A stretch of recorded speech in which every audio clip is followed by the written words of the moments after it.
So the royal baby has a name. It's Louis Arthur Charles, His Royal Highness Prince Louis of Cambridge. I like that title. It's lovely. It's a big name for a little baby. Aww. But there you go. Cute. All right. Thanks for joining us. Outnumbered starts right now. And we are awaiting possible new remarks from President Trump as he welcomed German Chancellor Angela Merkel to the White House just moments ago. This caps off a dramatic week of world diplomacy for the president, with a wide array of major international issues on the table, including whether the president will decide to pull out of the controversial Iran nuclear deal. It's something European allies like Chancellor Merkel don't want to see happen. This is Outnumbered. I'm Harris Faulkner. Here today, Town Hall editor and Fox News contributor Katie Pavlich, host of Kennedy on Fox Business Kennedy, commentator and Fox News contributor Rachel Campos-Duffy, and joining us in the center seat, Fox News political analyst and co-host of The Five, Juan Williams, is Outnumbered. Happy Friday. Happy Friday to you guys. It's a rainy day, but lots of basketball coming this weekend. I'm a big basketball guy. I caught the NFL draft. I thought that was Yeah, that was going good. To be at the Wizards game tonight, I hear. That's where I'm going. But I fancy. couldn't believe that Cleveland took Baker Mayfield. I just thought, isn't that like a rerun of that last quarterback? He's Johnny Manziel. That's what I thought. Version 2.0. Okay. Oh, goodness gracious. Again, happy Friday. Well, happy Friday to you Get guys. to the news. President Trump and German Chancellor Angela Merkel just meeting at the White House right now. Among the big issues on the table for them, the Iran nuclear deal. President Trump has until May 12th to decide whether to pull the United States out of that agreement. President Trump discussed earlier this week with French President Emmanuel Macron. This visit will likely have a different feel, I can imagine, as President Trump appears to enjoy a closer relationship with the leader of France than he does with that of Germany. Meanwhile, U.S. officials are raising concerns about Iran's support for terrorism in the lead up to President Trump's decision on that nuke deal. And here's Defense Secretary James Mattis with lawmakers yesterday. We're working with our European allies on it at this time, and again, the decision has not been made. We all recognize the JCPOA was an imperfect arms control agreement. Live outside the White House, our very own Kevin Cork. Kevin?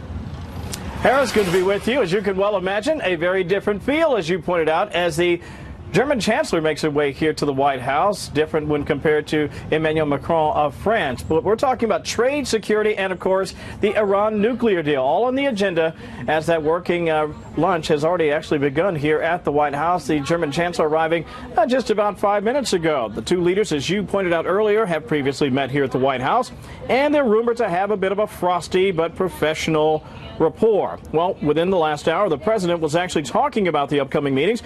He was hosting America's Winter Olympians here at the White House, and he joked that maybe he could use a bit of help in working out a few deals with Merkel. So now I'm going to see and meet with Angela Merkel, and we're going to talk about the United States and Germany. We are in the midst of a lot of very good negotiations. If anybody wants to help me negotiate, I'll take your help. Now, that quip, of course, coming amid important discussions about trade and, yes, the Iran deal. And there's actually a bit of a race against the clock here, Harris, for the president. Keep in mind he has until May the 1st to make a decision on a number of possible tariffs affecting the EU and Germany in particular. And, of course, until May 12th to determine if the U.S. will, in fact, vacate the Iran nuclear accord. Asked if it was fair to compare this visit with the previous visit earlier this week. Well, White House senior advisor Kellyanne Conway had this to say. France and Germany are great allies of the United States of America. Obviously, there are issues that affect all of us at the same time. And I've seen some of those comparisons. I think every leader is different, every relationship is different. But the important part is the relationship between the countries. And we're very happy that Chancellor Merkel is making another trip here to the United States.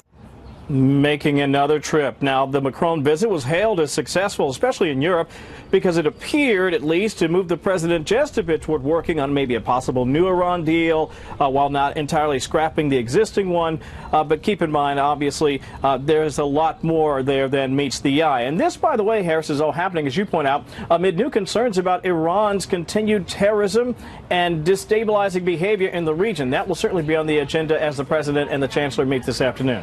But for now, back to you. It's kind of interesting, Kevin, how sometimes the actions in the present give a little fodder, if you will, to the decisions in the past. This is exactly what the president was talking about. Good to see you. Thank you. You bet. Thanks. All right, so I just mentioned on the couch, and you heard Kevin allude to it as well. They may be having tea. I'm going to guess it's iced tea.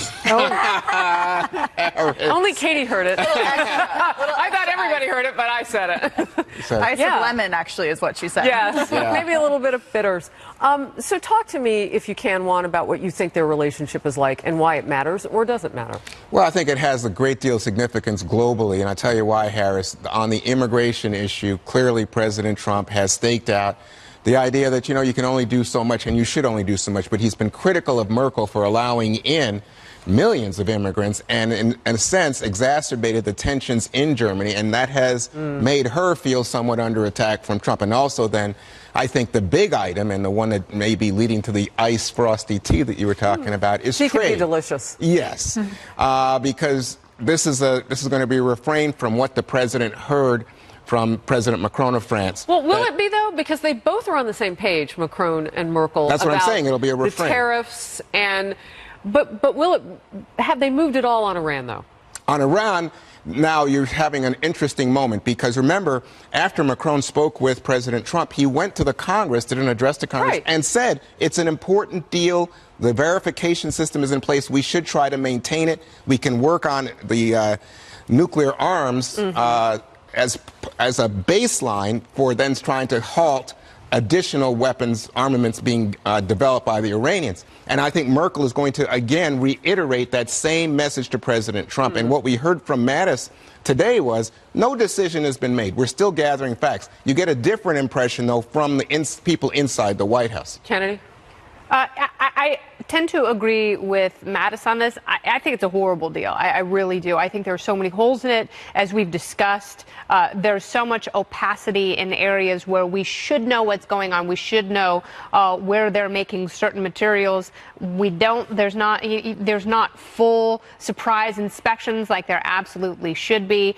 So it is very problematic. And I think, given that, it is possible to remodel this deal. I also think that Angela Merkel is smart enough to know that she has to maintain a successful relationship with the United States in order to have, you know, one of the few booming economies in Europe. It's necessary. She doesn't have the emotional or social connection with the president, and he tends to do better with people that he likes. Well, most of us do. And it's true. Well, but him in particular, I don't think it's completely necessary that they bro down and have this super yummy romance, politically speaking, but I do think that they have to figure something out in order to mutually... Well, we saw something similar. I mean, the circumstance is different, but similar in terms of relationship building with President Obama and Benjamin Netanyahu of Israel. So, I mean, we have seen this sort of thing before. Rachel, I want to get your thoughts. Well, first of all, with regard to the Iran deal, Mattis is saying it's not a great deal. It can be improved. Trump is saying, let's scrap it. And I think this is part of that whole negotiation that Trump is so famous for. He's saying, this is a bad deal. I'm willing to negotiate on this, but it's got to be better. That's what I think is happening there, with that sort of space between what Mattis is saying and what the president is saying. With regards to the relationship, yeah, it's obvious that it's a very different relationship than he has with Macron. Merkel has made it very clear she is not going to flatter the president. Everyone knows that the president kind of likes that, and she refuses to do that. The president's approval numbers in Germany is like 11%. So there's some domestic consumption in that, but I think it's a mistake. Our president's approval numbers Our president's approval is 11% in Germany. He's president here of the United States. I know. Listen, I don't. Who cares? Germans don't like you. Big deal. I agree. The point I want to make with this, I think it's a mistake on the part of Angela Merkel to not try a little bit, because the point is Germany needs America more than we need them in trade. And that's not to say that I think we should have a trade war, but they send more goods to the United States than any other country in the world. And the way that the trade system is set up right now, it was based on World War II, when we were trying to help Germany become more self-reliant. We got to take the training wheels off, and that's the discussion that's going on right now, and it's important to Germany. I want to try to get Katie in here, and you know I was just messing with you, Juan. Well, it's like the president's approval ratings are north of 50. You almost got up off the couch. So, Katie, I just want to say this real quickly in case I have to cut in on you. So, Angela Merkel and the president now have wrapped this up. We're waiting for tape pool spray, which is what happens when one of us media outlets are allowed to roll what we shot inside that room with them in the Oval Office. So, as soon as that comes up, we will play that out as brand new video, so we'll know exactly what they're talking about. Iran, North Korea, 2 points that they hit. The interesting thing about Angela Merkel is that she actually has something in common with Donald Trump in the sense that for a long time, Germany was getting very fed up with pulling the weight of all of Europe. And they went around Europe and said, look, we have the strongest economy and all of the rest of the countries are feeding off of that. So they do have that in common. But if we take away the personality conflicts of this, we have a strong alliance with Germany. They've helped us a lot with taking on ISIS in Iraq and Syria. They've been very helpful in sending troops to be advisors in those areas. In terms of the Iran deal, it's interesting to see the differences with how the Obama administration negotiated with the Europeans and how the Trump administration is negotiating with them. The issues on the table now include attacking things outside of just the nuclear program, including terrorism and other things. And I think we have the pool spray coming up, so I will end my comments there. But there's a lot to do with other things than just the nuclear program. And Katie, that was perfect setup because those are some of the things that we know that they are going to be talking about as we are getting some notes out of what they met on just a few moments ago. So we have the German Chancellor Angela Merkel at the White House in the Oval Office moved inside because of the weather now, and the President of the United States. Let's watch. They like you. Yeah? They like you. Thank you.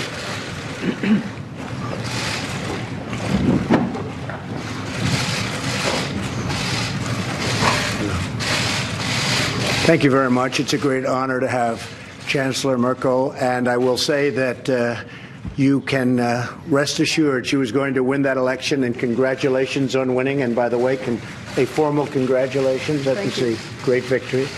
We're working on a lot of different subjects, including trade, including NATO, including military of all types, and we have a really great relationship. And we actually have had a great relationship right from the beginning, but some people didn't understand that.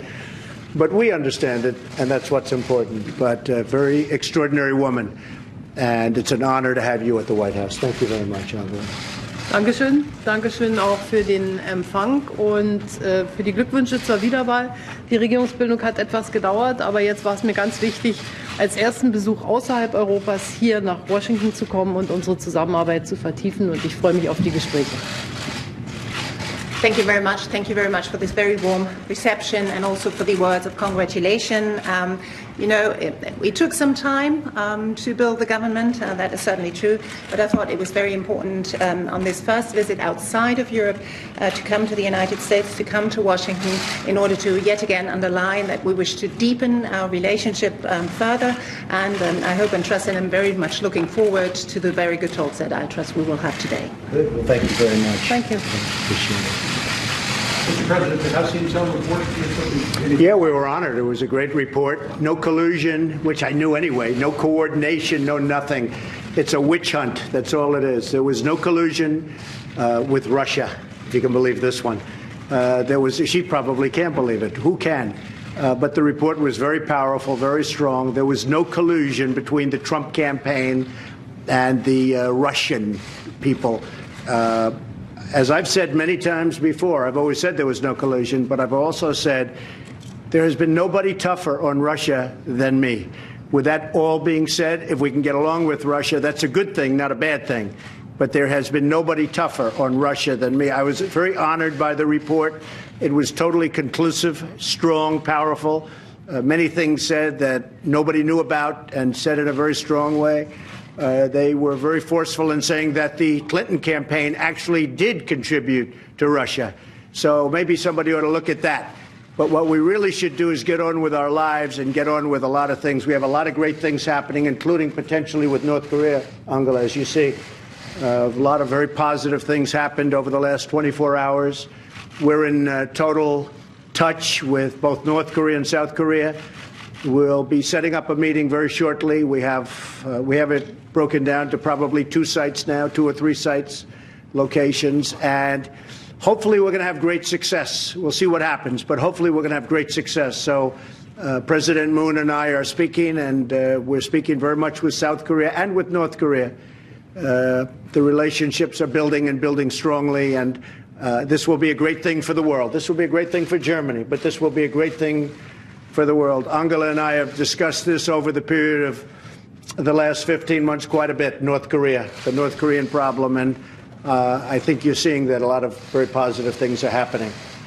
Do you expect to come to any agreement on Iran today, Mr. President?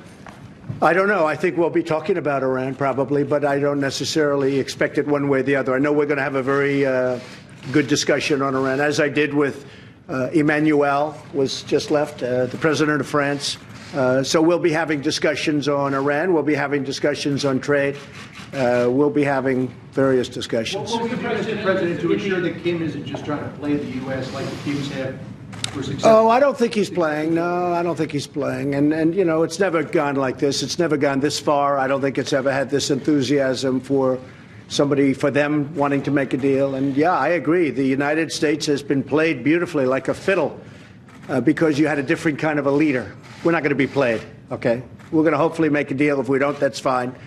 The United States in the past was played like a fiddle. Money going in and nobody knew what was happening the day after an arrangement was made. If you call it a deal, I doubt it, but an arrangement was made. They start with the nuclear weapons again. That's not happening to us. We will, I think, come up with a solution. And if we don't, we leave the room with great respect. We leave the room and we just keep it going. I also will tell you that President Xi of China has been very helpful at the border. And I want to acknowledge that. I think it's very important to acknowledge. But President Xi has been extremely helpful to me. We have a very good relationship. He's been extremely helpful to me at the border. So we'll see where it all goes. But no, this isn't like past administrations. We don't play games. Thank you very much, everybody. Thank you. Thank you. Thank you.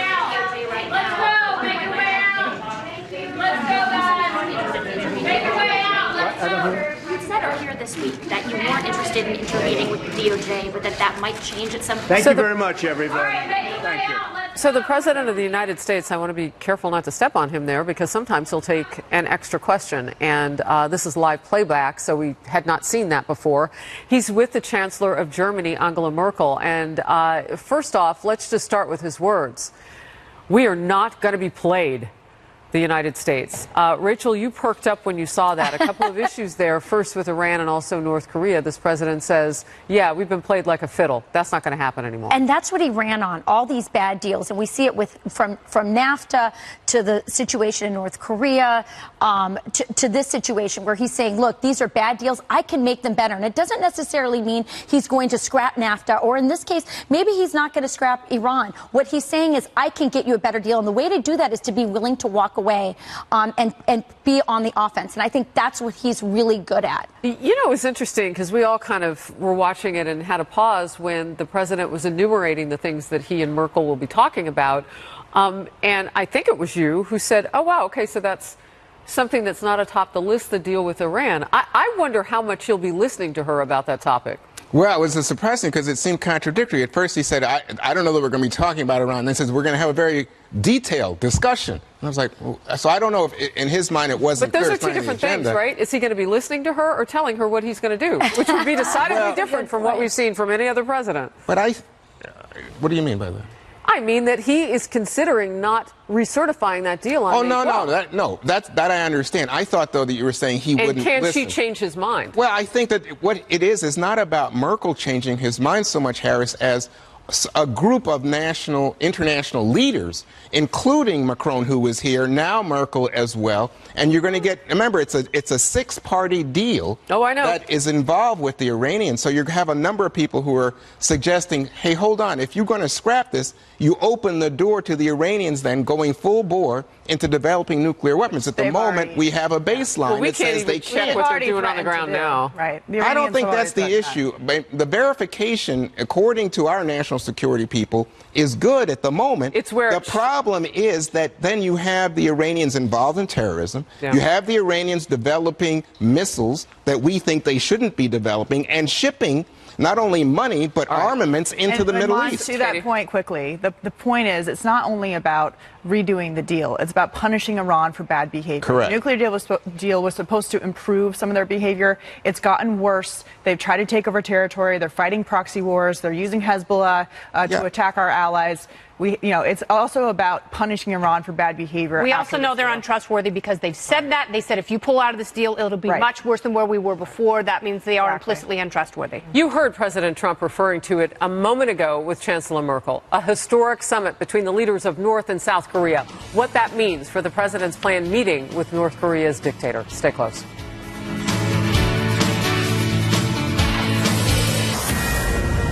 So we watched it. President Trump reacting today to a historic summit that could have worldwide implications. North Korean leader Kim Jong-un visiting the South.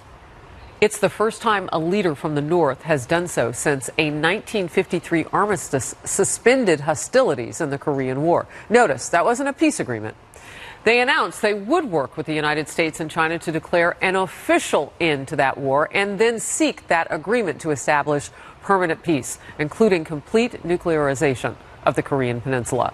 This coming ahead of President Trump's planned meeting with Kim Jong-un.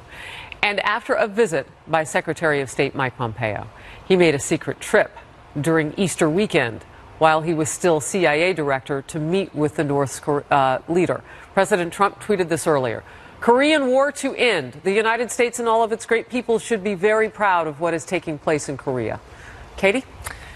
Well, watching this last night, I was actually on Kennedy's show, and it really was incredible to watch this history play out in real time and to watch the handshaking and the walking together and the walking down the red carpet and to know this hasn't happened since 1953, I believe. Yeah. It really is incredible. Now, does this mean we're going to get farther and get a permanent deal? Not necessarily. There's a lot of verification that has to happen with the North Koreans, but to see the progress here, I think is really inspiring. And I think that the president deserves a lot of credit for taking the heat from the critics.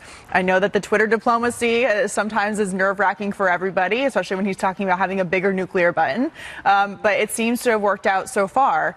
And so I'm excited to see what's happening moving forward. And if you look at the words that were said by the North Korean officials, they were thanking the South Koreans for allowing this to happen. The South Koreans were very gracious in saying Kim Jong-un was very courageous in coming diplomatically, that is huge. Right, it's a big deal. Yeah. So it just was nice to see them coming together. You are hearing talk of words like Nobel Peace Prize from Senator Lindsey Graham and others. What do you think? Well, he would deserve it if that happened. I mean, our president, Donald Trump, would deserve it, certainly more than Obama did after 8 months of doing nothing. Well, listen, what we saw yesterday was unthinkable just a few months ago.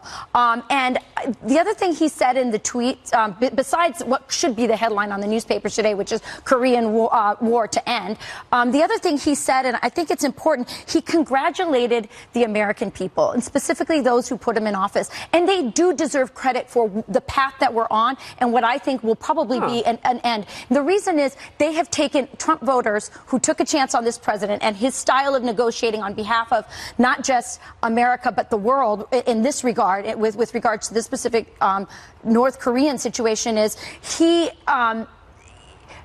they've been called racist, they've been called betrayers to women, betrayers to their race, but the Trump voters, and they put a man in office who was so strong. He literally, I think, went to Madison and said, what's the biggest problem facing the world? North Korea? I'll take that, because we know that he has been dealing with North Korea since day one in office. That's who we put in office. I think we do deserve congratulations for that. I could almost go to Juan with this, but I want to go to Kennedy because I already know what you're going to say.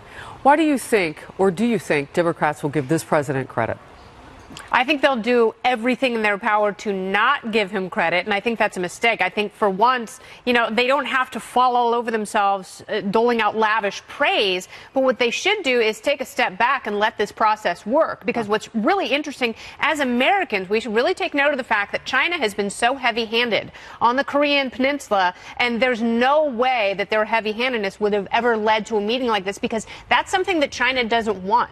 It is the shift in American diplomacy, whether or not you like the president, that has allowed China to be marginalized in this moment. It is because of the foreign policy and reaching out to North Korea and having North Korea reach back that the two Koreas were able to, hand in hand, have their leaders go back and forth between North Korea and South Korea and meet alone jubilantly, optimistically for a half hour, and that the credit goes to America and its president. Well, I think if there's a Nobel Peace Prize to be given, I should go to President Moon of South Korea. He's the one who really opened the door and had to say to the Trump administration, the hard line here is not the way to go. And I think it seemed Can I step in for just a second? Because we're talking about diplomacy. Can there be some between Democrats and Republicans, at least on this issue? There is. I don't think there's any argument. I think everybody wants this to be successful. And you don't think that that's topped off by really looking at where the change came?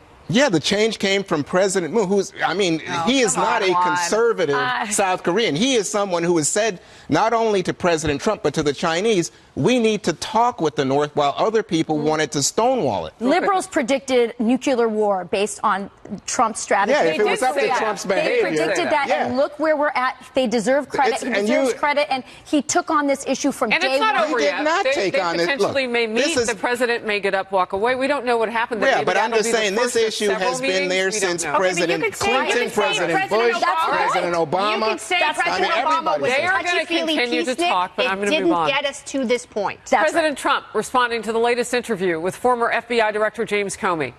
Comey says he did not break the law when he released memos of his private conversations with the president.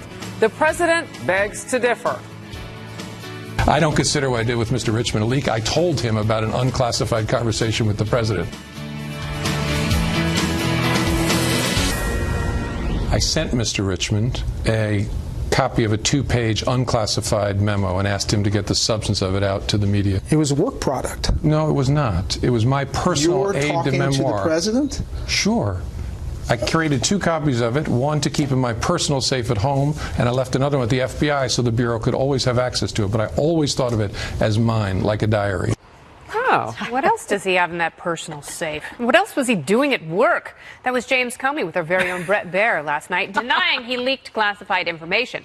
The fired FBI director saying the memos he shared with a law professor pal, who in turn handed them over to the New York Times, were like a diary. But the president not buying Comey's story, tweeting, "Is everybody believing what is going on? James Comey can't define what a leak is. He illegally leaked classified information, but doesn't understand what he did or how serious it is. He lied all over the place to cover it up. He's either very sick or very dumb." Ooh. Remember, sailor. The sailor.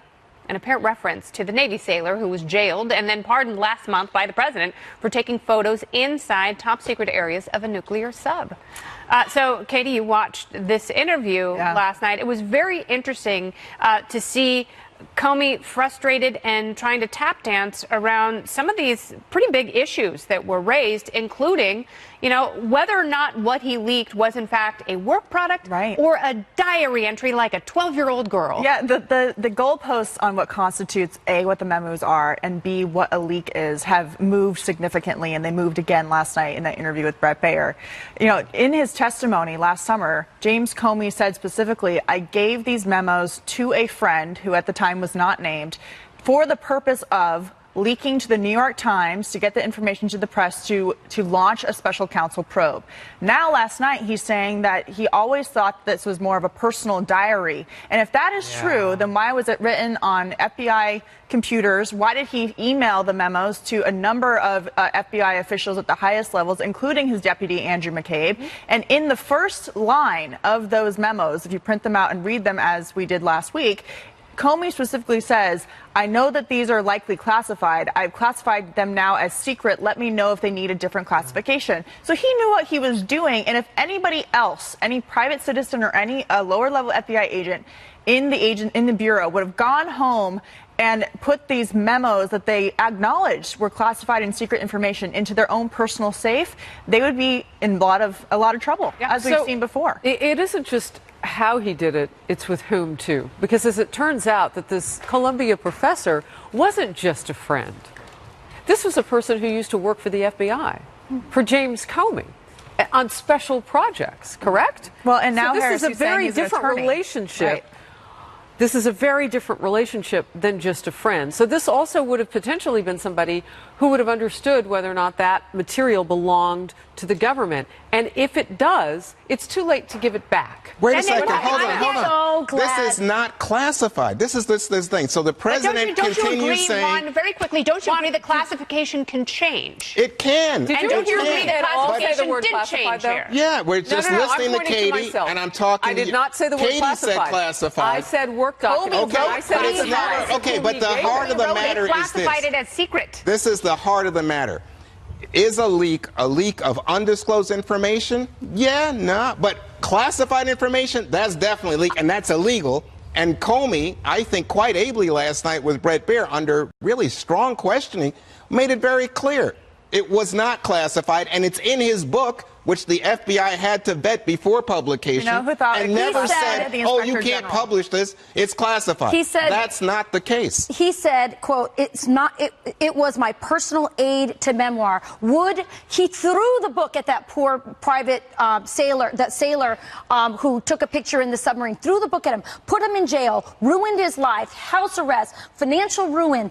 Would that sailor have been allowed to use the same defense that this was just for memoir? That sailor actually Aid to memoir. Aid to memoir. He was actually using it the book when he was FBI director. He was writing a actually, book. Oh, the sailor was using it to give to his son as a memory. I believe that's that was what the aid fact. to memoir illegal. means. Comey used it to start an investigation on Rachel, a sitting president. That's apples and oranges. Has Exactly. no One is comparison. worse than the other. No, it's not. You go into a submarine, don't take pictures. Let me tell you. Former FBI Special Projects employee. Hey, So Juan. this wasn't just some What does that person. matter? Juan, It does this matter. is- This Juan. speaks to the issue of how well The he knew each other, rationalization. who would have known it was He classified tanked your information. gal. He what? He tanked your gal. He shivved her. Hillary. He's talking about Hillary. Hillary. He does. Comey. Maybe it's like Kanye. Kanye likes both Trump and Hillary. So much love. And so much love on the couch. New information on that Russian lawyer who met with several key Trump campaign officials in Trump Tower back in 2016. What she's now reportedly saying about her role in Moscow is coming up. Stay here.